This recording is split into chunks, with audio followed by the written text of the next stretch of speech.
Hi, everyone, and welcome to episode 127 of the Tick Bootcamp podcast. The title of today's interview is The Humble Advocate, an interview with Alexis Najarian. My name is Richard Johannesson. And I'm Matt Sabatello.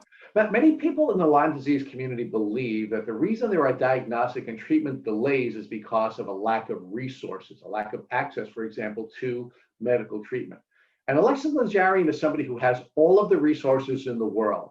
She is the granddaughter of one of the country's leading surgeons. She is the daughter of a professional football player and a very successful entrepreneur. She went to one of the top colleges in the country, and she is a beauty pageant winner. She served as Miss Nebraska. So this is a young woman with all of the resources in the world. But despite all of those resources, she, her mother, and her brother went on a horrific diagnostic journey. Rich, what I find most interesting about this story is the fact that Alexis intuitively knew how to treat her Lyme before she got a proper diagnosis. She changed her lifestyle habits and started to sleep more, reduce gluten and dairy and sugar from her diet. She limited her stress and focused on having a positive attitude and a positive mindset, all of which helped her body heal and battle the Lyme before she even knew she had it. So, Matt, but the reason we named this podcast episode The Humble Advocate is because despite all of these resources and the successes that this young woman has had, she dedicated her time as Miss Nebraska to advocacy for Lyme disease. She spent a lot of time supporting her family in their work as the founders of the Twin City Lyme Foundation, and she's dedicated her career to wellness. So without further ado, I'm really excited to introduce to the Tick Bootcamp community, Alexis Najarian. Hey, Alexis Najarian, and welcome to the podcast. Hey, Rich. Yeah, thank you so much for having me. I'm really excited for this podcast. So we're really blessed to have you, Lex. And I understand you live in Lincoln, Nebraska. Yeah, I do. I moved here about 7 or 8 years ago now from Connecticut. I came here for college at UNL, and it took me about a year at community college to realize that I wanted to be at a university with big football. So I came out to Nebraska and have been here ever since. Well, I don't think you can find a better place for big football than Nebraska. Exactly. Well, not necessarily right now, but we're working our way back. So, yes, I'm a New York Giants fan. Obviously, pro and college are different, but I feel your pain as a Giants fan. Yeah, I can imagine. So, Lex, let's talk about growing up in Connecticut. What was life like as a young person in Connecticut? Yeah, so I moved there when I was 12, so I was going into my 8th grade year, and we had previously lived in Illinois in a suburb right outside of Chicago. We moved to Connecticut because my dad took a job with CNBC and was commuting from Connecticut to Times Square, New York. And I moved there. I was not very excited about it, honestly, just because going into 8th grade, I had a great group of friends in Illinois, and then got pulled from that with the expectation that we were going to be going back in a couple of years, which we obviously never did. And so I feel like I lived a fairly normal life as kind of like the new kid in school as an 8th grader. Made it through high school. I played sports. I, kind of finally finalized my group of friends, and I'm still very close with them today. I have a bunch of girlfriends from high school who are actually going to be in my wedding next summer. So it's great that I formed those great connections out of an experience that I didn't necessarily want from the start. But Connecticut was great. I think I have kind of mixed emotions and memories going from the Midwest to an East Coast city in a town, not too far from New York. It's just a slightly separate, different set of values, I guess, East Coast versus Midwest. And so that was a difficult adjustment. But once I kind of found my core group of friends, I feel like I lived a pretty normal and in a sense, I guess, unique, just from moving and having my dad be involved in football and finance, and having a younger brother and mom. We lived a pretty normal life out in Connecticut. Well, let's talk about your move to Connecticut, Lex, because you went from the Midwest to the epicenter of Lyme disease. You went to Connecticut. Did anything change from an educational standpoint, specifically relating to ticks and Lyme disease, when you moved to Connecticut? Honestly, not that I can remember, no. I only really learned about Lyme disease when my mom was diagnosed when I was about 20, 21 years old.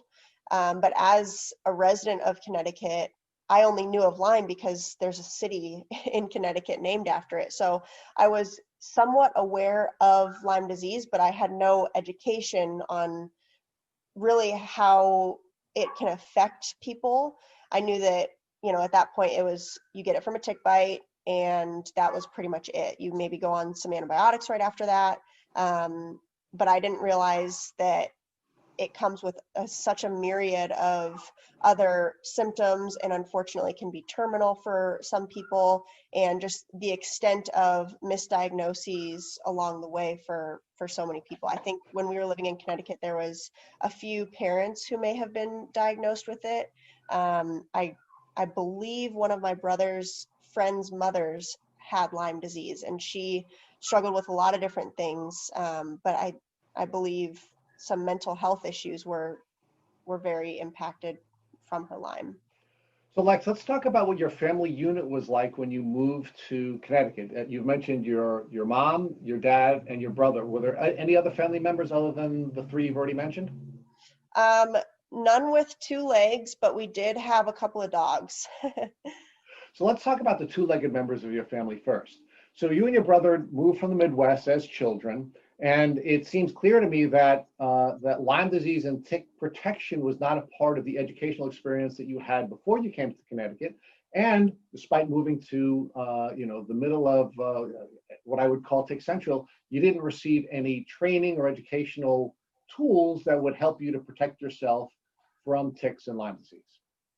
Right. Yeah, there really was, like I said, to my memory, I really don't recall any specific Lyme education. I mean, you would think that being, like you said, in such a heavily Lyme and tick infested part of the country, that in the high school health class, they would at least mention, hey, you guys are playing these outdoor sports, or you're hanging out on the weekends doing, whatever. You would think that there'd be some kind of a mention of the prevalence of Lyme disease, and at least, hey, if you do get a tick bite, this is what you should do with the tick. This is how you should remove it. This is the testing you need to go get from your doctor. This is all, there should have been a brief, at least, in my opinion, of just standard protocol. Obviously, as we know, there is so much more to Lyme disease than just the standard, and it affects everybody so differently. But I think it would have been very important to have some kind of education on Lyme because of the prevalence. Now, I don't want to go too far forward in the story, but I do want to, at this point, identify that of the four two-legged members of your family that moved from the Midwest to Connecticut, three of you have been diagnosed with Lyme disease. Is that correct? Yes, all three of us. My So, mom, myself, and my brother. okay, so now you're this young woman now growing up in Connecticut, and talk to us about what your experiences were like in Connecticut, meaning what kind of outdoor activities were you doing, and what types of goals were you pursuing that ultimately led you to moving to Nebraska? Yeah, so like I mentioned, I moved there the summer going into my 8th grade year, and we rented a house that was on, I don't know, maybe an acre or two. And so I do remember that there was this large backyard, and we were on the train line. There was a bunch of trees. It was all, I mean, Connecticut, and especially the town that we were in, is incredibly wooded. So we spent a lot of times outdoors when the weather was, allowed us to be outdoors. So I played sports. My brother played sports. I was outside for almost all sports except for indoor track and volleyball, but we played tennis outside, ran track, outdoor volleyball. I mean, everything. We pretty much spent a lot of time outdoors as much as we could. And And so, go it ahead. would be fair for me to assume that you never took any steps to protect yourself from ticks, meaning you didn't wear any particular type of clothing when you were engaging in these athletic activities, and you didn't put on any type of spray. You were just going out and participating in your athletic activities. Right. Yeah. I mean, for standard practice or just hanging out with friends outside, doing a bonfire or something like that, the only thing we ever did as far as any kind of precaution was a mosquito spray, but there was never permethrin or any kind of tick specific spray that we used. So Lex, let's talk about the four-legged members of your family. What companion animals did your family have during this time when you were living in Connecticut? Yep. So we had two dogs. When we first moved to Connecticut, we had one dog, and unfortunately had to put him down about a year into moving there. And then, or I'm sorry, a couple of years after moving to Connecticut. And then within the year, got another large dog. And then about 2 years after that, got a smaller dog for a short time. And then unfortunately had to put him down as well. But through the course of living in Connecticut, we had 3 different dogs, and we pulled off so many ticks from these dogs. And one of them slept with me, one of them slept with my brother. So, I mean, we had fur and we had ticks and all of that going on in our house. So what type of steps did your family take to try to prevent the ticks from getting into your house? Meaning, was there any type of treatment that you were doing with your companion animals to prevent them from bringing ticks into the house? I believe we did whether it's Canine Advantix or whatever brand it was, but the flea and tick serum that you put along the dog's back, I do believe we used that. But I was never a part of the process of applying it, so I really don't remember too much about it since I was younger. All right, so let's talk about now what you were pursuing in your life, meaning as you're this young person in Connecticut and you're going through your athletic and your educational experience, what were your goals and what were your dreams and what were you pursuing? Well, as a freshman in high school, that was my second year living in Connecticut. And so I tried out for volleyball. I played volleyball in the fall and then just played Y basketball in the winter. And then in the spring, I tried out for tennis. And growing up since I was 4 years old, I was playing tennis. And I was at that point, let's see, that's 10 years of playing the same sport. And so I had gotten fairly good, I would say, at tennis, and had hopes of playing in college somewhere. My uncle and one of my grandparents had gone to Cal Berkeley. And so that was always this big dream of mine because we knew the tennis coach at the time. And my freshman year, I kind of had my sights on, okay, I'm going to play college tennis. So I'm just going to work my way towards that.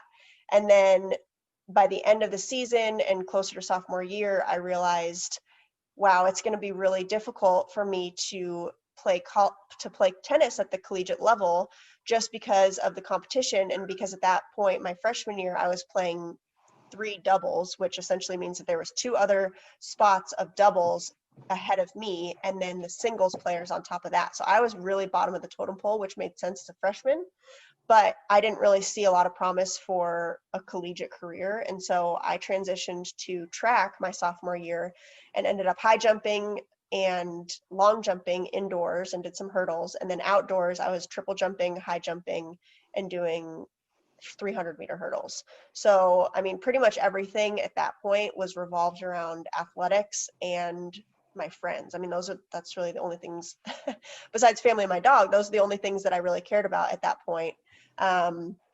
So, which I think is pretty standard. A lot of high schoolers, if you're in a sport, you think you're going to play college, maybe even pro. So my goals really at that point in my life were just to play some kind of sport at the collegiate level. And once I transitioned to track, I was lucky enough to end up high jumping for the University of Nebraska once I came to Lincoln. Now, Alexa, do you have any visions for what you would do for a career when you graduated from college? When I graduated from college, I graduated with a degree in psychology. And so about halfway through my junior year, I believe, my best friend and I were both psych majors, and we actually competed in an entrepreneurship seminar, essentially, where we pitched an idea for a gym concept where it wasn't just your standard box gym, it wasn't a CrossFit gym or anything like that, but it was more of a high school and potentially collegiate experience for these young athletes who are growing and are needing sports psychology consultations, sports nutrition consultations, physical therapists, massage therapists, a place to study and have maybe a better environment with, tutors or something like that. So my goal about halfway through college and still now is to continue working my way towards building that business with my friend. And so I think just between my personal experiences and becoming a personal trainer and having such a large interest in sports nutrition and sports psychology, and my friend is now kind of doing the same thing in different ways out in Boston, that's our main goal right now, is just keep taking steps towards that, and within the next 10 to 15 years hopefully we can build that. So now, during your childhood, your goal was to pursue athletics in some way that would lead to a professional career, and that's ultimately where it's gone. Yeah, pretty much. I mean, obviously, as a younger kid, I was hoping to be that athlete, to be going to a facility like we want to build, to get the training that we want to provide. But, yeah, now it's kind of shifted, and I'm seeing more from a business perspective that we can really help shape the lives of young athletes, not only on the court, on the field, wherever, but also in their sports psychology and how they feel their bodies every day, and just making sure that they're doing the best things for themselves. So now, Lex, let's talk about ticks and Lyme disease and the impact that that had on your experience beginning when you were about 15 years old. And we want to talk about you, your mom, and your brother in that window. So I understand that at about 15 years old, you began to show symptoms of what you believe may have been part of your Lyme experience. What was happening when you were 15? Yeah, so I was playing volleyball, and my mom she's a great cook. But one of the things that she was baking was every single volleyball game, whether we were home or away, she would make a huge pan of, she called them triple threat cookies. So it was peanut butter chip, white chocolate chip, and chocolate chunk. And they were huge. I mean, honestly, they were like the size of your face. And she would bring them to every single volleyball game. And I loved them, but I was getting really sick from them. I thought it was directly from them. So I was thinking, oh shoot, maybe I have a peanut allergy. Maybe it's just too much sugar. Since I generally eat pretty healthy, even when I was younger, I was thinking it was maybe possible that I was going to, I was having all these symptoms, and I really couldn't pinpoint why. Out of nowhere, I was getting really sick, and I was feeling bloated. I was just having all these issues digestively. And finally, I got some blood work done, and they found out that I was intolerant to corn, wheat, soy, peanuts, walnuts, and sesame seeds. But And so, Lex, did you ever exhibit any sensitivity to any of those food items prior to that time in your life when you were 15? not that I remember. If I did, I probably just thought, it was maybe the flu or something. I don't know. I don't remember. Before I was 15, I really don't remember having any extreme adverse effects to any food. I mean, I pretty much ate whatever I wanted. So now, how did your symptoms develop, and how did the developing symptomology impact your pursuit of your athletic career in high school? Well, I think definitely as far as volleyball goes, I mean, I had to really change my diet midway through the season, because I was just I pretty much stopped eating normal foods. I had to completely change my diet to totally gluten-free. And at that time, it wasn't a trend. People weren't doing it just because they thought it was the healthy thing to do. So there weren't very many options for gluten-free food. So I totally went gluten-free. And in some ways, I think that it probably helped me to be healthier younger, just because I was eating more fruits and vegetables. I mean, my mom was, like I mentioned, she's a great cook, and she's always incorporated protein, vegetables in every single meal. But I think I just became more aware of it independently, and I was not necessarily cooking for myself more, but at school in the cafeteria, I was eating a salad rather than some sandwich that has mayonnaise and processed meats and processed cheese and all these additives that I really didn't need, or no one really needs. So I think it really just changed the way that I looked at food for sure. So, Lex, we've interviewed many people who have said that they had to change their diet so that they, after their Lyme diagnosis, so that they would have to remove gluten from their diet. So clearly, that's something that was helpful to you, and I'm really interested in you sharing with us what motivated you to remove gluten from your diet when you started to have these challenges, even in advance of being diagnosed with Lyme disease. Well, I had some blood work done that showed that I was intolerant to wheat. And so at that point, I didn't really understand the difference between wheat and gluten. And so I just went gluten-free because, my doctor said, hey, you're intolerant to this, stop eating it and you'll feel better. So I listened, and luckily it helped. But it wasn't an easy transition, especially at that age, because all your friends it's Friday night, you're going to go to the football game, go out for pizza afterwards, something like that. And I mean, it's kind of isolating, honestly. And I was friends with a lot of guys, and boys tend to just eat whatever they want more so than girls do. And it was very frustrating and kind of irritating, honestly, that I would go out and I would get a salad, and I wasn't doing it to be some skinny girl. I was doing it because I was going to vomit if I ate a pizza with them. So it was frustrating to like kind of fit in food settings for a while. And I think eventually people will just, they're just like, okay, well, that's what Lex is going to do. So just leave it alone. So Lex, talk to us about what was going on with your mom and your brother at that time. Were they also beginning to show the symptoms of their, at that time, undiagnosed Lyme disease? Yeah, so my junior year, my mom was completely bedridden for 3 months.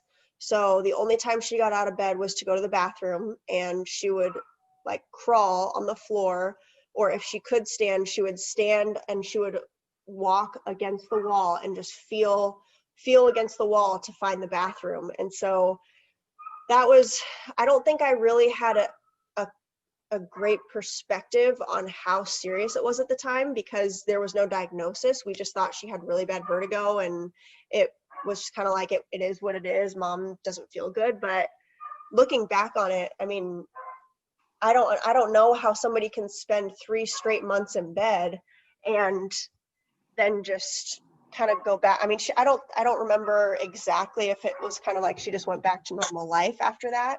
But she definitely was better after those 3 months.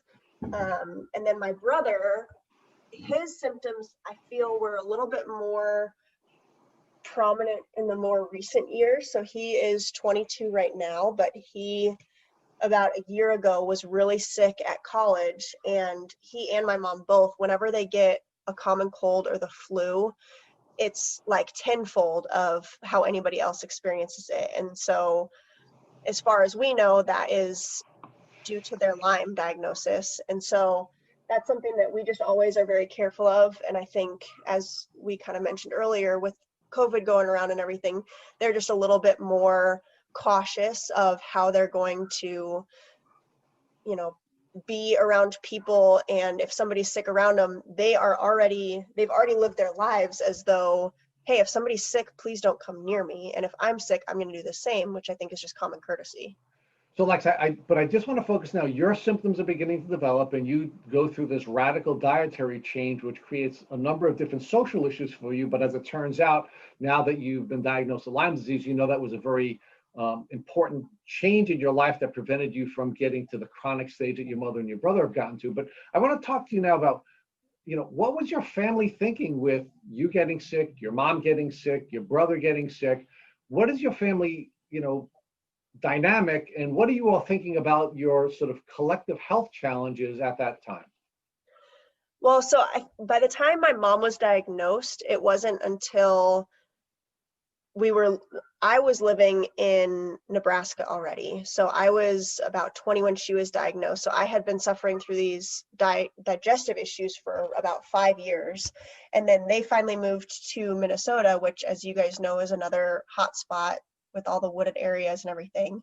And so she got this diagnosis about, I don't know how many months of getting blood work done and everything, but she suffered for probably 17 years with all of these symptoms. By the time she finally went to the doctor, she had 60 different symptoms that she was struggling with. And obviously that vertigo that I mentioned was a huge factor.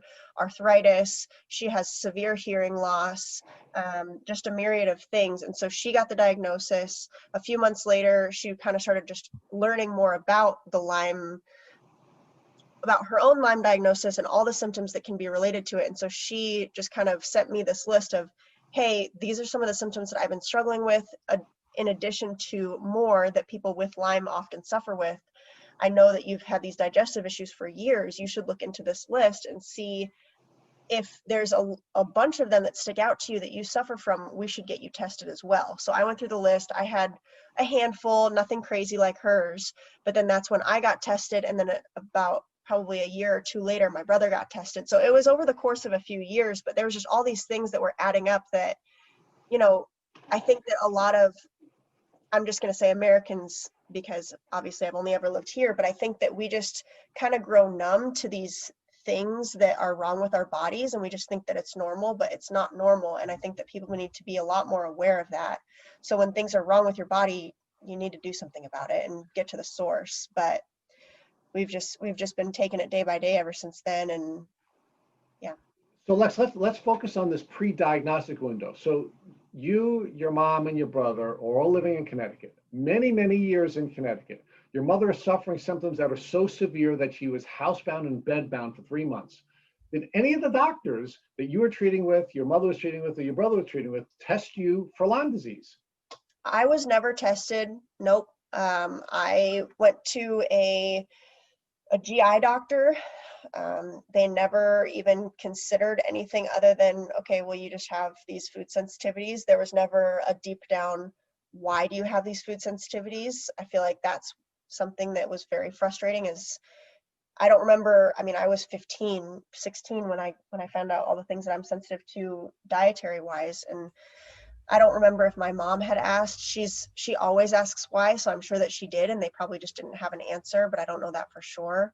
But yeah, to my recollection, there was no Lyme discussion or attempt at diagnosis when we lived in Connecticut. So it wasn't until your mom moved to Minnesota and she changed her healthcare practitioner that they finally tested her for Lyme disease and diagnosed her with the disease that she was suffering for over 17 years. Yep. Yeah, and I don't remember the exact connection to the doctor that she found here in Minnesota, but I think she's always just been, I mean, we joke about it, but she's kind of our Sherlock Holmes of the house, where she's just this detective, and she does a great job of researching everything always. And so I think that she kind of just got fed up with all these doctors not being able to give her an answer. At one point she was diagnosed with Meniere's disease, and because that is something that is not treatable, not really fixable, she just wouldn't accept that that's what she had. And so that's kind of what ultimately I think led her to diving deeper into her own health. So, Lex, I want to learn more about this period when you were 15 years old, when you developed these new digestive problems, and your mom was bedbound. So you mentioned that your mom was only bedbound for a few months and then was able to recover a little bit. Was there anything that a doctor prescribed or recommended she do to get out of bed and to get better? Or did she just get better on her own at that point? To my knowledge, there was no doctor that said anything to her at the point when she was bedridden that was, hey, this is what you can do to get better. I don't think she was even able to go to a doctor at that point. I mean, she truly, like I said, she was just laid in bed all day and slept because she couldn't even open her eyes. Everything was spinning. So there was no doctor help at that stage, unfortunately. Now, you mentioned that your mom was sort of a detective and was really good at identifying clues and getting in the right direction to identify the root cause or the problems that are associated with your illnesses. Did your mom find anything intuitively or come across anything intuitively that she did at that point to help her feel better that she did on her own? Not that I can recall. I believe it just kind of subsided. It was in the fall, so I don't know how much of an effect weather had to do with it. I know that she has always mentioned that, when it's raining or when it's super cloudy and gray outside, she always feels worse. And so I think that she probably attributed some of how she was feeling to just the colder temperatures. And then once it was officially cold, she was able to just kind of recover essentially. But she's never recovered. She still struggles with stuff now, even after the diagnosis, even after all the prescriptions and juicing and all that kind of stuff. But at that point in Connecticut, there was no specific treatment protocol that she was following because she wasn't aware of the fact that she even was struggling, so she didn't know how to pinpoint what was going on. So, Lex, I know you mentioned that your brother's diagnosis was more recent. So I want to focus still on this 5-year period from the time you were 15 to 20 when your mom had these issues and got better, but never fully recovered, and you had these GI issues. So with your symptoms, did any other symptoms develop from the time you were 15 to 20 before you got more symptoms when you were 20 that made you think something else was wrong? Or did it remain just these digestive issues and food sensitivities from the time you were 15 to 20? The main symptoms were definitely the GI issues. I always attributed there was some brain fog and there was some just overall chronic fatigue, I guess I would call it. I was never diagnosed with chronic fatigue, but that's how I felt. And so a part of me definitely always just associated, if I forgot to read a label on food and then looked it up later after feeling really tired or having maybe an eczema outbreak or something, I would go back to that food and I would just associate what I was eating to how I was feeling. And looking back, I don't know if that's really the truth. I think that Lyme, obviously, as we kind of discussed, Lyme probably affected my gut biome. And so I had all these food sensitivities and all these other co-infections probably that were just affecting a lot of different things. But definitely in high school, from about 15 to 18, it was mainly GI.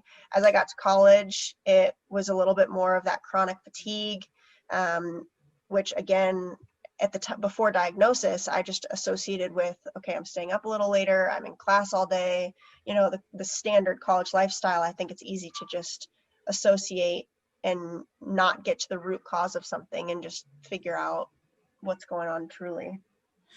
So, Lex, do you think that you fared better than your mom because you had a lot of things in your advantage? For example, you were young, you were healthy, you were exercising, you were forced to have a better diet because of your food sensitivities, and all those things allowed you to sort of stay healthy over that 5-year window and not really progress significantly, while your mom had more of a hard time because she wasn't as young, she wasn't able to move or get around as much as you, and she couldn't do the things you could do to stay healthy.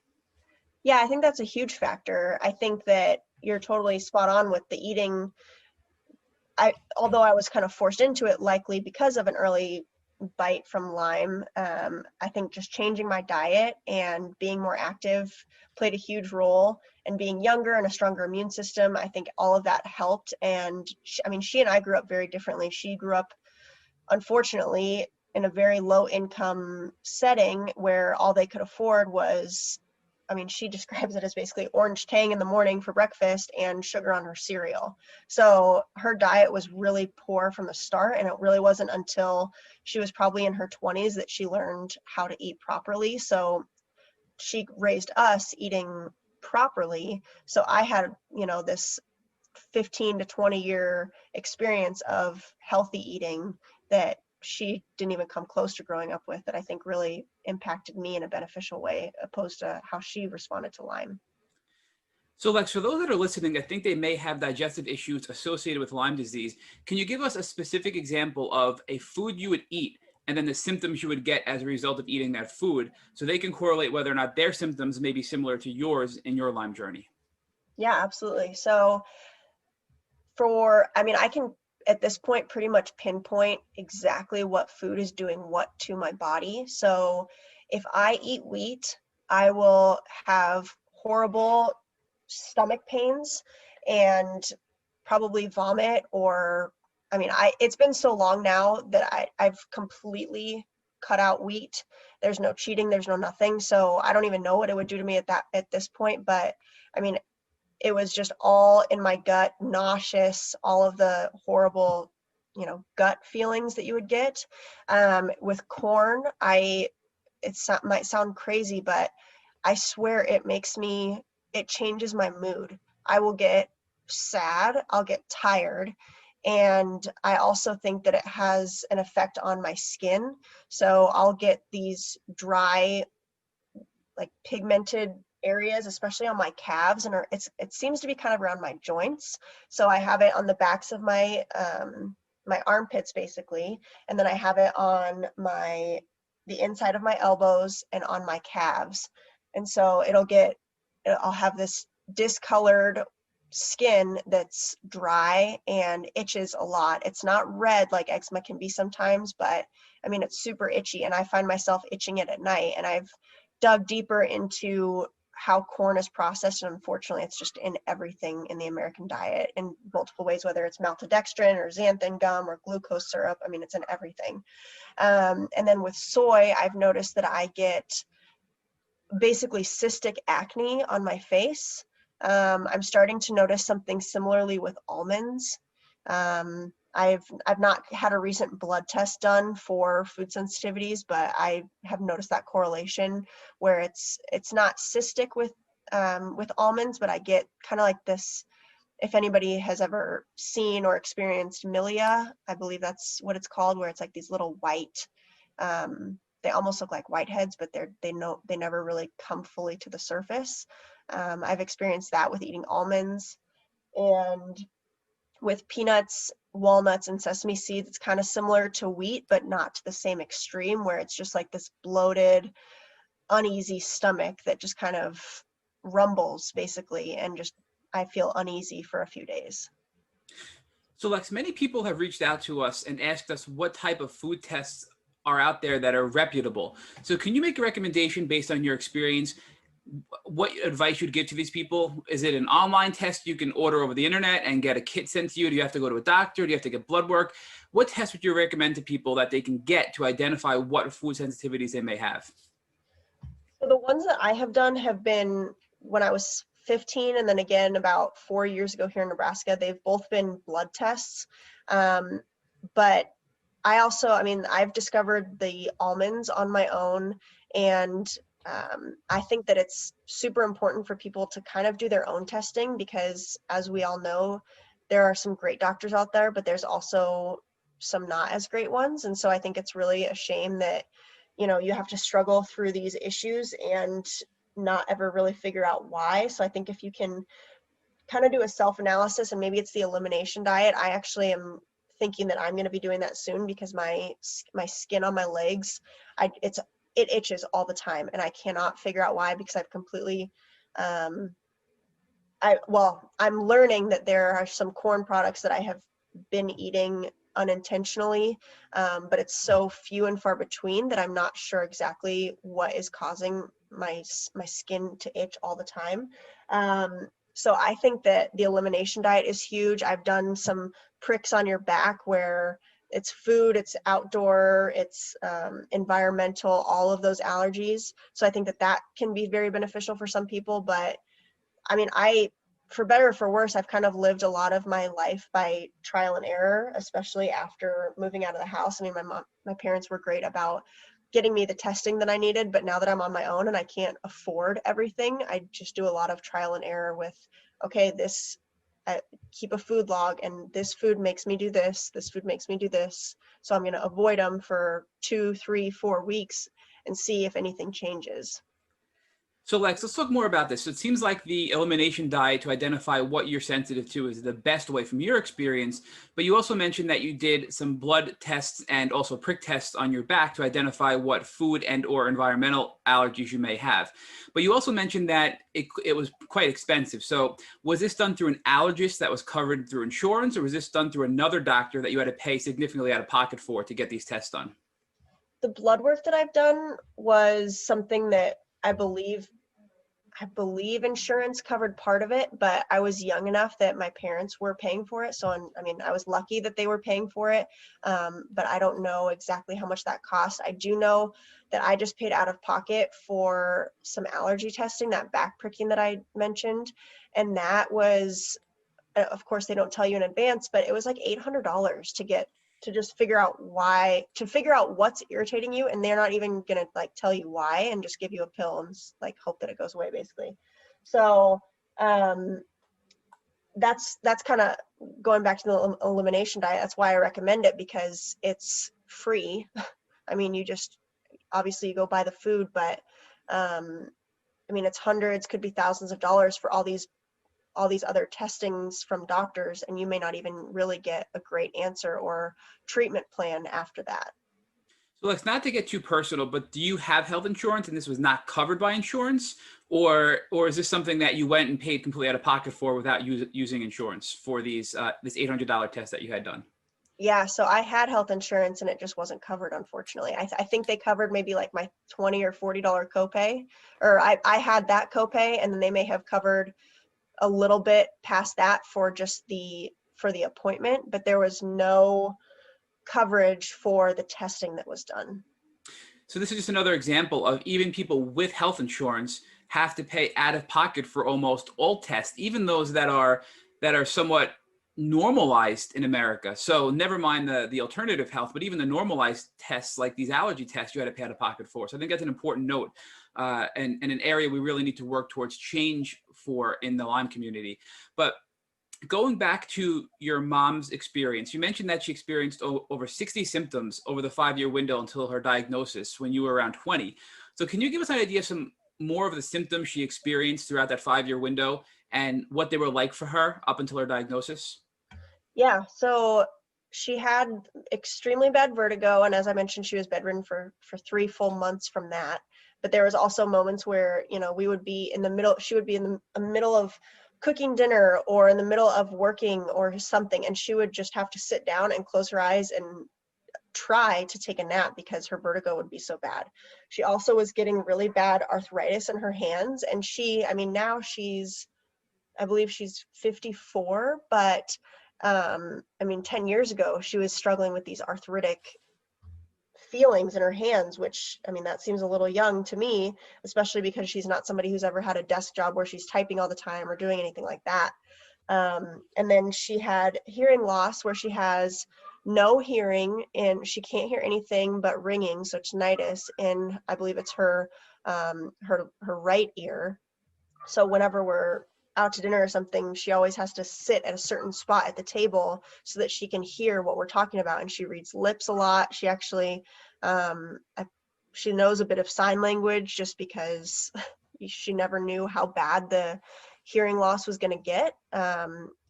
So I'm trying to think of, I mean, like I said, there was 60 different symptoms, and she never explicitly told me every single one of them, but those were definitely the main ones. And then heart palpitations, she was struggling with those for quite a while, where she would have shortness of breath and she would almost feel like she was having a heart attack. And that was really scary for me because when she was struggling with that, I was not living at home. And so as her daughter, I felt completely helpless. My dad was obviously living at home with her, but was traveling to and from New York for his job. And so when he would be gone for maybe 1 or 2 nights and 2 or 3 days. And when he would go away, every single time he went away, I had like this intense guilt feeling in me that was like, I need to be home with my mom, because God forbid something happens and he's gone at work and my brother's gone at school, nobody's there, and she can't, like, her heart can't take her life right now. So the heart issues were very difficult for her, and to watch her struggle through and feel completely helpless in that aspect of her symptoms. And then I believe there was probably some anxiety and maybe even some depression. But like I said, there were 60 different symptoms by the time she finally got a diagnosis after 17 years. So Lex, let's look more into how your mom's symptoms affected you, your dad, and your brother. So you were 15 when this started. Your brother was even younger, it sounds like, because he's your younger brother. And your father had to be away at work sometimes for days at a time. So what impact did your mom's sudden illness and, gradual decline over this 5-year window have on you and your family, above and beyond the fact that you were afraid for her when you were, moved out in Nebraska, but at an earlier age? How does it impact your family life and your family dynamic? Yeah, so I think it definitely affected my brother more so than me, just because I was older and was more independent and competent I was driving by the time that she was struggling with those vertigo issues. And so I was gone at school or gone at practice or something. But I mean, we grew up as a family who we ate breakfast together and we ate dinner together every single day. And so to have a mom who is a great cook and is fun to be around, and I think we're very lucky in that we get along really well as a family, and I think that my parents are a huge part of that, and that they raised us to talk at the family dinner table and to have those daily conversations with each other rather than just like sitting on our phones or going out and doing different things. So we were raised to all be together as a family. And then when she's in bed for 3 months, it kind of just dispersed all of us, because then we all had this excuse of, okay, mom's not cooking dinner, I guess I'm going to go eat dinner at my boyfriend's house. Cole's going to go have dinner at a friend's house. My dad's going to just, maybe throw in a pizza that's from the freezer or something like that. So it really, I think at that point when she was bedridden, it definitely affected how our family dynamic was. And just being myself, I was in high school, my brother was in middle school. We were going through just the normal changes and ups and downs that, you know, middle school, high school kids go through, that it probably pushed us apart more than we would have liked. And luckily we're all at a point now where we're, you know, we're adults and we're friends again and everything. But I think that having, you know, kind of the cornerstone of our family being our mom, it like brings us all together. It was really difficult and absolutely affected the dynamic when she was bedridden. So now let's talk more about the fact that you lived in not in Lyme, Connecticut, but you lived in Connecticut, yet you knew very little about Lyme disease. So at what point did Lyme come on the radar for either you or your mother in this 5-year window? So you're 20 years old, your mom is now 5 years into her illness. What brought Lyme onto the table for a topic of discussion? I want to say that somebody may have suggested once we moved to Minnesota that she go see a functional medicine doctor or infectious disease specialist, because at that point she'd been to hundreds of doctors, ENTs and GI specialists, and everybody who couldn't figure out what was wrong with her. And so somebody probably suggested once we were in Minnesota that she go see someone like that. And so that was, I believe, the first time that she'd ever seen a Lyme specialist or Lyme specific practitioner. And that's when she got the diagnosis, and then unfortunately had a bad experience with just the personality, I guess, of the doctor. And so then she found somebody else who now has partnered with her in her Lyme Foundation in the Twin Cities. So Lex, at this point, when your mom found this Lyme literate doctor in Minnesota because she was being urged to go see more specialists, infectious disease, and doctors like that, was Lyme a discussion for you, or was it first brought up for your mother because of how severe her symptoms were? Definitely her first, and then she has sparked the conversation with me, my brother, with her friends. She has a friend out in Colorado who actually was diagnosed with Rocky Mountain spotted fever. So she was definitely the igniter for all of us to start thinking more about Lyme and how prevalent it is. And I find this very surprising that nobody, while you were in Connecticut, thought to recommend you go see a Lyme literate doctor or be examined for Lyme disease because of how prevalent it is in Connecticut. And Lyme, Connecticut is where the Lyme bacteria or Lyme disease was discovered. So it's sort of ironic that you had to leave the birthplace of Lyme or the discovery of Lyme to go get a proper diagnosis for Lyme disease. But putting that aside, talk to us more about your mom's experience with this doctor. So you mentioned this doctor actually helped her get the diagnosis, but she was treated very poorly. So without going into details about who this doctor was, just if you could generally walk us through the poor experience your mom had with this doctor that diagnosed her. Yeah, so she got the diagnosis, she got on treatment plan, and obviously, as we've talked about, it was really the first deep conversation about Lyme disease and her really starting to learn about what it means and what it is. And so you would think that the doctor would have maybe, you know, paid a little bit more attention, and because it's such an unknown disease for so many people still, would have given a little bit more detail. But unfortunately, this doctor was just maybe a little bit more intrigued in the financial side of treating this disease because it's not covered by insurance in so many cases. And so she was incredibly rude and disrespectful to my mom. And I feel obviously there's bedside manner and there's all these things that doctors do and don't have, but it was really unfortunate to see from my perspective. My mom had been struggling with this stuff for 17 years, and she would cry about it and she couldn't hear. And this doctor would get frustrated when my mom would ask questions to learn more about her own health. And this doctor would kind of just push her aside and say, you know, like, look it up on your own, or, you know, just kind of really push my mom to the side. And I firsthand saw that happen. And in one of the appointments that we went to together, I remember saying something to the doctor, like, you can't treat my mom that way. You know, it's wrong the way you're speaking to her. It's incredibly disrespectful, and we're going to leave. And so I think at that point, my mom was just scared because this was the first time that she'd ever found out what was wrong, and believed the diagnosis, I suppose. And so it was kind of a fear thing where she didn't really want to leave this doctor because she finally was on a treatment plan, but she also was, you know, this doctor was talking so rudely to her and would not answer the calls at night when my mom was having these heart palpitations and couldn't breathe and didn't know what to do. And the medication that she was on was making her feel so much worse, which so many Lyme patients struggle with. And this doctor was just like, how did you get my number? Don't call me again. Don't call me after hours.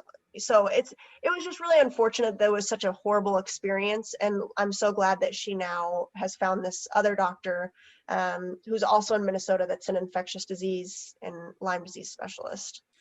Lex, it's just totally disgusting and outrageous to hear that. I have to tell you that as you were describing that, I felt myself getting more and more angry for the situation and what your mom had to go through.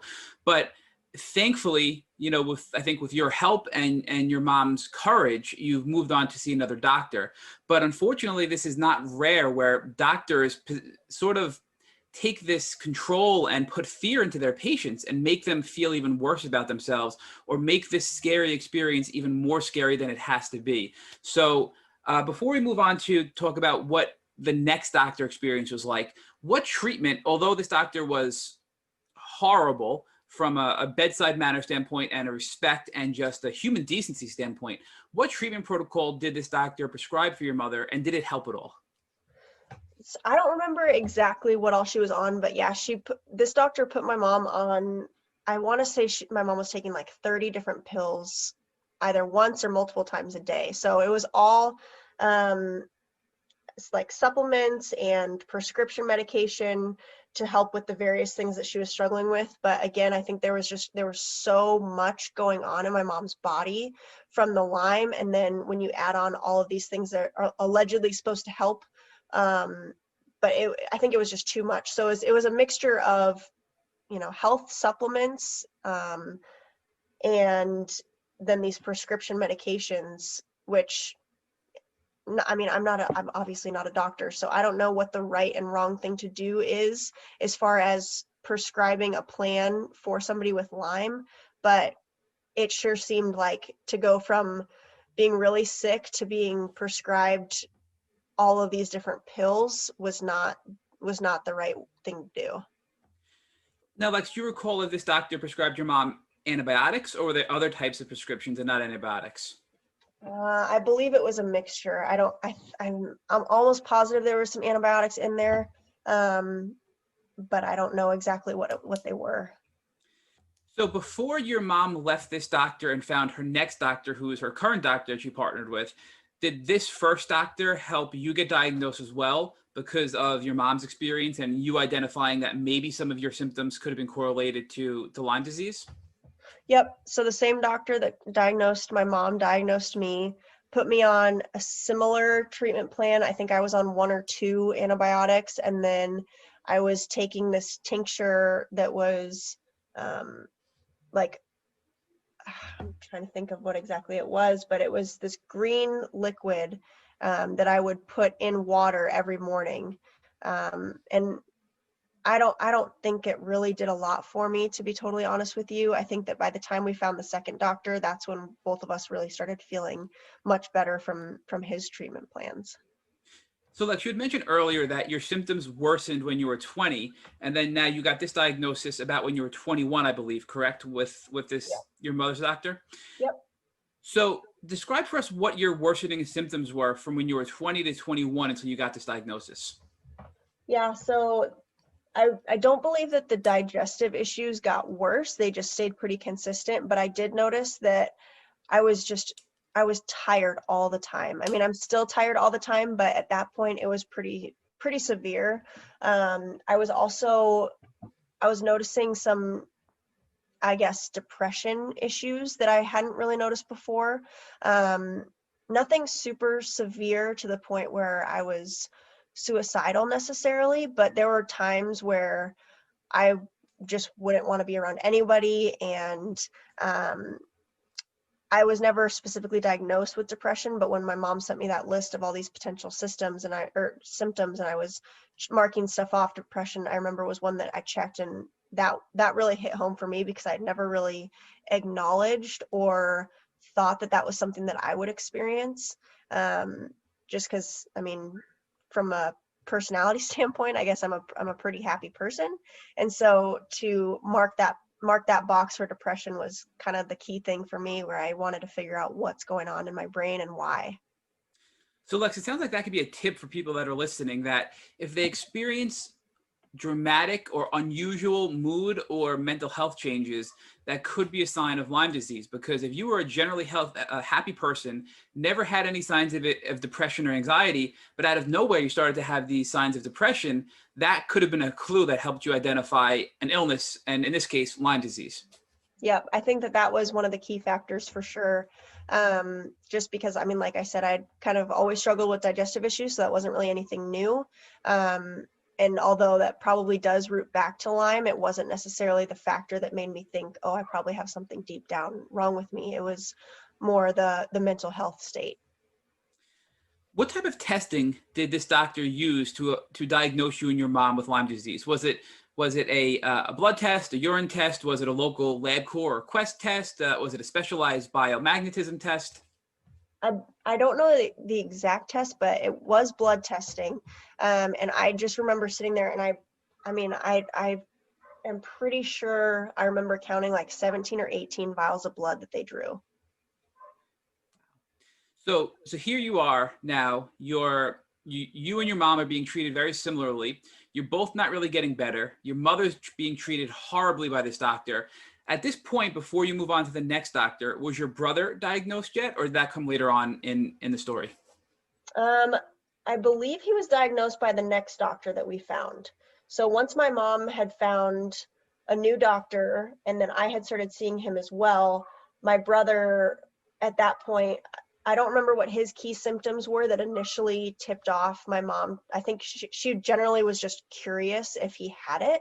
And so all three of us started seeing him, and it was at the point when we saw the second doctor that my brother finally got his diagnosis as well.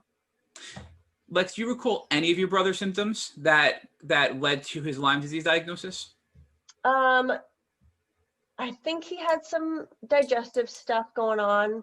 As I mentioned earlier, I think that just the mentality, not to put a stigma on gender necessarily, but I think that males in general are more accepting of digestive issues. And so I think that he and my dad both just kind of suffered through some of those digestive issues. He also had, I know I mentioned having a little bit of cystic acne, noticing it more so when I eat soy products.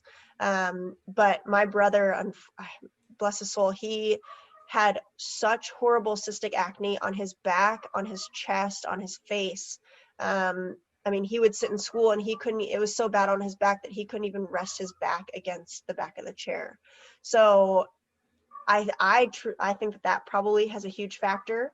I don't know that was ever a tip for my parents or for him that, hey, I should get tested for Lyme. I think it was truly just my mom being curious. But it was definitely the acne, I think, was a huge factor in helping him feel better, or the diagnosis was a factor in helping him feel better from the acne perspective, because he got on some antibiotics and he's very rarely has any breakouts now. So Lex, you also mentioned that your dad had some digestive issues as well. So did your father ever get tested for Lyme disease or see any of these doctors with you? I believe he's in the process of finding out right now. I think that I can't remember if he's either made the appointment or if he's had the appointment to get the testing done, but he's not yet gotten the results back.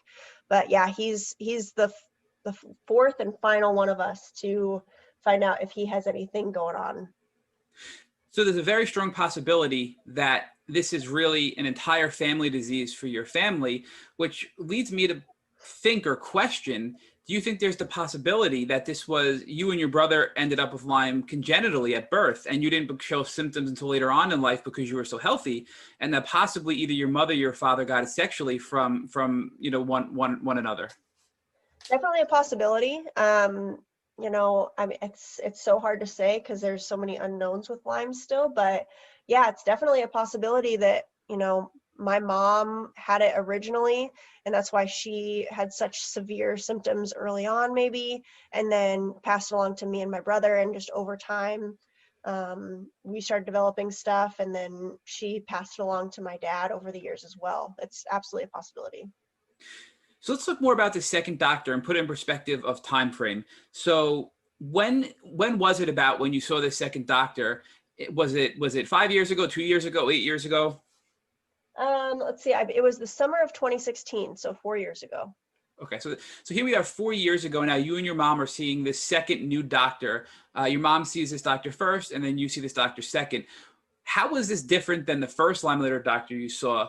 And give us some examples about the treatment differences, and also just the treatment as far as how they treat you in the office and how they treat you as far as human decency is concerned. It was a 180 for sure. He had so much better bedside manner for sure. I mean, he truly he wants to know you as a person, but he wants to find the root of what's causing you pain or illness so much more genuinely than the previous doctor did. And he also he had a much more holistic approach, I felt, where, the first doctor really said nothing about diet or exercise. It was just, okay, here's the pills that you're going to take. And then the second doctor was much more in favor of, let's fix your gut first, and that then we'll work on everything else surrounding it. So the first thing, I mean, he did suggest that I take pills like probiotics, but it was more so to fix my gut and to implement a paleo diet, which I followed it super strictly for 3 months, and I felt great on that diet. And now I kind of do a modified version of it, but he definitely took a functional approach to treating me and my mom and my brother more so than the first doctor, and was kind to us and wanted to heal us rather than just prescribe something. So instead of just throwing medication at you and saying, leave me alone, like the first doctor, this second doctor took a more whole body approach and recommended diet changes, recommended lifestyle changes, recommended supplementation, and a whole wide variety of things to help your body as a whole heal and recover from Lyme disease. Yeah, exactly. Much more whole life approach. So talk to us about the differences you've noticed physically. So how did your mom feel and how did you feel with this new treatment plan? Did you start to feel better quickly? Was it a slow and steady progression? What was that like for you guys? I felt much better quickly. I think that paleo diet, just anytime I drastically change my diet, especially because I have these intolerances, and when I cut out a food group like grains and like dairy, I feel much better. I, like I said, was not on a lot of medication. I was taking probiotics, which was helping my gut, and in turn, a lot of other aspects. I think that my mom's process was a bit different just because she had so much more going on.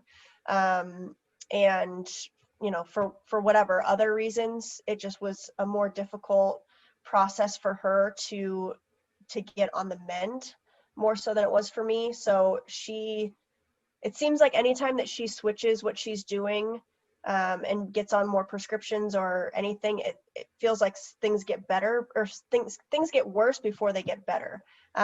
She's, through this second doctor, she's also working with a hormone doctor, and I think that is really helping her as well, because whether it's Lyme or just her age or whatever, her hormones have changed and have really been affecting her health too. So now that she's, again, that holistic approach, let's dive deeper, let's figure out why you're feeling this way, and then ask why 3 more times and figure out the root cause of it. This second doctor has the resources and the connections with other physicians in the community to provide his patients with a much better approach to healing. So Lex, I think you just hit on another really important tip for people listening, that, hormone imbalance and out of the blue hormone changes could be correlated to Lyme, because Lyme does cause these hormonal issues in people. So this new doctor recognized that this isn't just, I'm going to treat you with a ton of drugs, that you have to do a lot of different things like balance out your hormones, which have become dysregulated from the Lyme disease. So what type of doctor was this second doctor? Was it a naturopath? Was he a infectious disease doctor? I believe he's an infectious disease doctor. And then I think that there have been naturopaths that either have worked with him in the same office, or that he has also referred my mom to. So we have to say, from our experience here at Tick Boot Camp, it's very rare to find a infectious disease specialist who actually can properly help with Lyme. So I think you're one of the lucky ones who found a good infectious disease who had a more holistic approach to healing from Lyme, because many people we've interviewed said that they've had horrible experiences with infectious disease doctors and had to find a naturopath or an alternative doctor to get better. Mm-hmm. But now, putting that aside, would you say that shortly after, from your standpoint in your health, that you almost became symptom free in a short period after taking these supplements like probiotics, addressing your gut health, exercising, diet changes? For you, because you weren't as severe as your mom, was that a pretty rapid progression to almost full health at that point? I felt like it was, yeah. I mean, I think that changing my diet, I'm sure you guys are familiar with the paleo diet, but for anybody else, I was not eating grains, sugar, alcohol, dairy, or legumes. So pretty much my diet consisted of vegetables and lean meats. I was eating some fruit, but not a lot, and nuts, pretty much, besides peanuts. And so I think just eating a really clean diet allowed me to feel much better, much more quickly. And I was just a lot more conscious of my probiotic intake, not only in pill form, but I was drinking kombucha, and I was just a lot more aware of all these things. So I felt better much more quickly. I felt like I gained a lot of my energy back. I was working out. Because I believe it was because my diet changed and I was feeling better deep down, I was able to get better workouts in. It was summertime, so I was going outside more. I was getting vitamin D. I was in this fresh air. So I think it was the perfect time for me to make a shift. And I mean, my mom feels so much better now than she did 5 years ago, but she absolutely noticed some beneficial effects from the treatment plan as well. I think I just got lucky and felt them more significantly more quickly. So let's talk more about your mom's treatment plan. Your treatment plan was more minor compared to your mother's, and you still had great results, but your mom had to get a little bit more treatment, it sounds like. So what specifically, if you remember, did the second doctor do for your mom differently than you to get her to help her feel better? Were there more antibiotics? Were there more herbal supplements? Were there more just general lifestyle changes? Like, what were the things that were different for your mom than you that helped your mom get better? I believe she was definitely doing more herbal treatments than she was antibiotics. I think there was still some element of antibiotics in there in the plan, but I think the herbals really helped her, and reducing stress, whether it was implementing more consistent workouts and just changing her mindset. I think just having a practitioner on your side who you know is on your side and truly wants you to feel better can kind of be that mind over matter shift that some people need to just believe that they're going to get better, and that they're not just going to be on a plan where they're just shoving pills down your face. Like, they truly want to get down to the root cause and fix you from the inside out. So let's talk more about your brother now. So your mom had a little bit more of an uphill battle, but she is feeling better today. When did your brother get brought into the fold with his second doctor? And how is your brother doing today based on the treatment that he got? Yeah, he's doing pretty well, honestly. He actually just moved from Minnesota to Nebraska. So I've seen firsthand just his kind of lifestyle. And I think that he's definitely the kind of person like me, where if he gets on a really good routine as far as exercise and diet, that his whole persona and health is reflective of that. But he, like I said, his symptoms were more severe than mine, where he was really struggling and just, I mean, he had absolutely no energy. He was pretty much laying in bed and would have basically extreme flu symptoms for days and days when he didn't actually even have the flu. And so I think he's a great testament to just overall health and putting yourself first and not letting your friends and your social life kind of get in the way of your own health, because he's been really working hard on just putting his health first. So, Lex, you mentioned that your brother had flu-like symptoms often, but it wasn't the flu, and he was sick often. Do you feel that the probiotics, things like kombucha, and restoring gut health and the body as a whole has helped your brother now be sick less than he was before because of these simple things that he's done to change his lifestyle from both an exercise standpoint and a supplement and a gut health standpoint? Yeah, absolutely. And he luckily likes the taste of kombucha too. So, I mean, he'll go get it at the store, and maybe this is just me being hopeful, but I think that I can see a difference in him health. Like, I can physically see him looking healthier when he is more proactive about taking his probiotics and eating healthier. So I guess it's fair to say that you're pretty much almost symptom-free at this point today. Is that correct? I mean, I still struggle with all of my food intolerances, but I think overall I'm feeling far better than I was 5 years ago.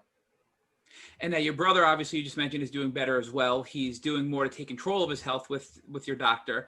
But let's talk more about your mom. And how is your mom doing today compared to where she was? Because she was the sickest, and it sounds like she still has made some progress, but has some ways to go. But give us an idea of where she was and where she is today, and the progress and the accomplishments that your mother has made. Yeah, so I think the 2 times that I would say that I was genuinely concerned about whether or not she was going to make it through the day was when she was bedridden and when she was having those heart palpitations about 4 or 5 years ago. And she still struggles with pretty much everything that she always has, but she is so much better than she was. I don't know that she'll ever regain her hearing. I hope that she does, but she doesn't get vertigo as often. I don't even remember the last time that she got it, if she maybe just didn't mention it to me. But as far as I know, the vertigo has diminished very much, and the heart palpitations have diminished. The arthritis has diminished. I mean, she still struggles with all of it, but it's at such a smaller scale than it was that, I mean, I would guess that probably 30% or more is kind of where she's at with how much everything has gone down, which might not seem like a lot, but from where she was, it's incredibly powerful for her. So Lex, and I want to talk with you about your family and the transformation your family has gone through, and more specifically, how so many of you have used your accomplishments as a vehicle for helping folks in the Lyme community. But to give us a context, let's talk about first who your grandfather was. Yeah, so he was kind of a pioneer in transplant surgery, and he was the chief of surgery at the University of Minnesota for a number of years. And so I think that my paternal side for sure always had this understanding of health and medicine and how important our health is and proper treatment and everything. And then my grandmother was a nurse for a little bit. And so we always have just kind of had this understanding of healthy eating, healthy living. And that was definitely something that those two kind of laid the groundwork for, and everybody else followed. But I do find it interesting on some level that your grandfather was one of the leading doctors in this country, and your family had to go on such a long diagnostic journey and couldn't get diagnosed with your illnesses until many years after the symptoms developed. Yeah, I agree. I think that, again, that Lyme disease is it's so foreign to so many standard practitioners that unless you really dive deep, there's not a lot of doctors, surgeons, anybody who knows a lot about it if they're coming at it from just the typical out of the book approach. So let's talk about your dad, because he also is someone that has been very successful and certainly had a platform. So let's talk about your dad's college career and ultimately your dad's professional career as a football player first. Yeah, so he went to the University of Minnesota. He was a middle linebacker there. And then he went on to play for the Vikings and the Buccaneers and ended his career in Sacramento, where he met my mom, playing in the World Football League for a team called the Sacramento Surge. And all of his brothers actually played as well. So he's the youngest of four. One of them passed away from ALS about 5 years ago, and was the next oldest. Then he has two more. Each of them are 2 years apart. So my dad is, I believe, going to be 57 or 58 this year, and then the oldest is in their mid 60s. Now, your dad also has a career as a television personality, and he's also an entrepreneur. Because talk a little bit about your dad's entrepreneurial efforts and of course the work that he's done on television. Yeah, he and my uncle started Mercury Trading on the CBOE when I was young. I mean, I may have even been before I was born, but in the early 90s, they were both trading on the stock market floor in Chicago, and then sold that business and got into a little bit more of the TV side of things, which eventually led them to be talents on Fast Money on CNBC. So that's what drew us out to New York. And then they, a few years ago, sold one of their companies, which was a trading platform, and then have since started a new thing where it's an educational site. It's also a trading platform, and they essentially educate and share what they are doing without necessarily telling people what they should do with their money. They just share, this is what I'm doing and why, and you can follow along in this process and understand the thought behind, certain financial strategies in the stock market.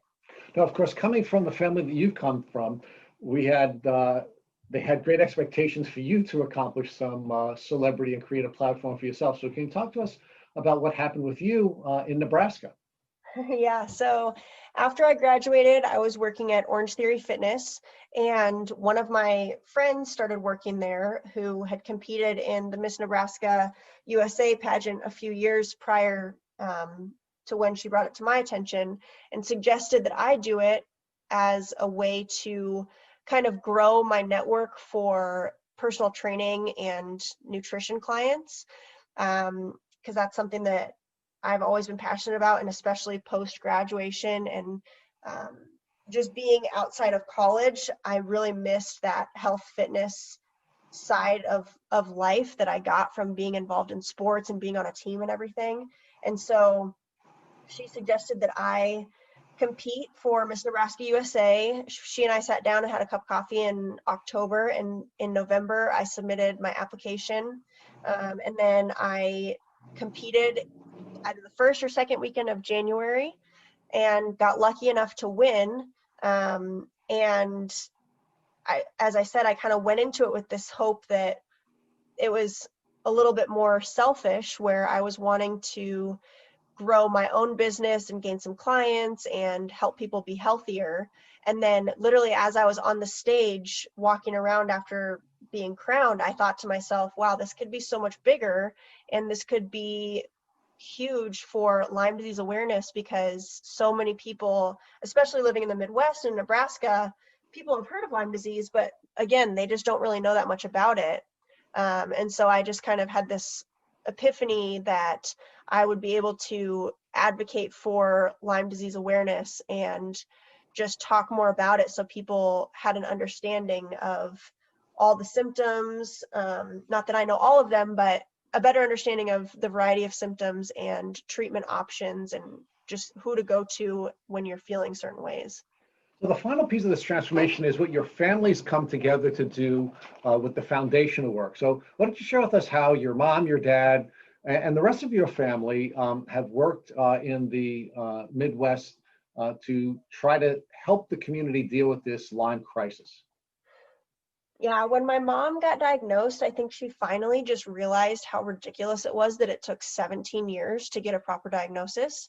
And so was really, and all of us were, but we were all the mindset that no one should have to wait and struggle and suffer for that long, not knowing what's going on with their bodies.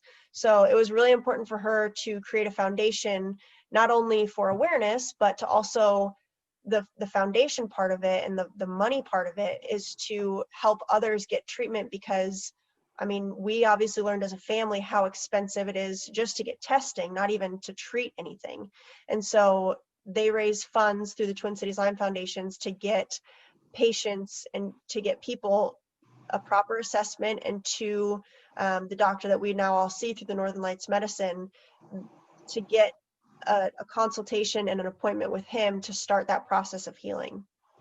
So Lex, I have one final question for you, and we thank you so much for sharing the beautiful story of your family, and not just the accomplishments that you've all had the benefit of enjoying, but how you've all collectively used that to try to give back to the community generally and the Lyme community specifically. But I'm going to ask you for one more thing, Lex, and that is, if God forbid tomorrow your soon-to-be husband came walking into your room and he said to you, Lex, I have a tick biting me on my arm, what would you recommend that he do so that he wouldn't have to go on the terrible journey that your mom, you, and your brother have had to go on?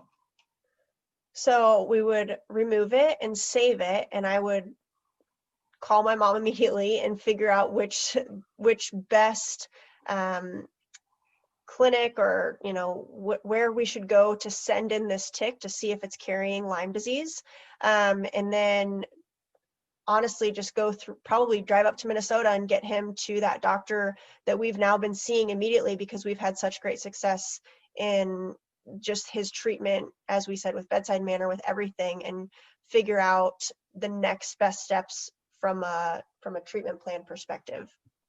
Thank you for listening to the Tick Bootcamp interview with our guest, Alexis Najarian. To our listeners, we have a call to action. First, if you'd like to learn more about this fascinating young woman, Alexis Najarian, and her tick disease journey, please visit her Instagram page at LexNutrifit, LexNutrifit. Second, if you enjoyed this episode of the Tick Bootcamp podcast, please share it with your friends by using the social media buttons you see at the bottom of your post. Third, Tick Bootcamp has created a Tick Bite Blueprint that has been inspired by the information that has been provided by past podcast guests. We urge you to visit our website at www.tickbootcamp.com to view the blueprint. Please note we would appreciate it if you have any input or improvements you would like to offer.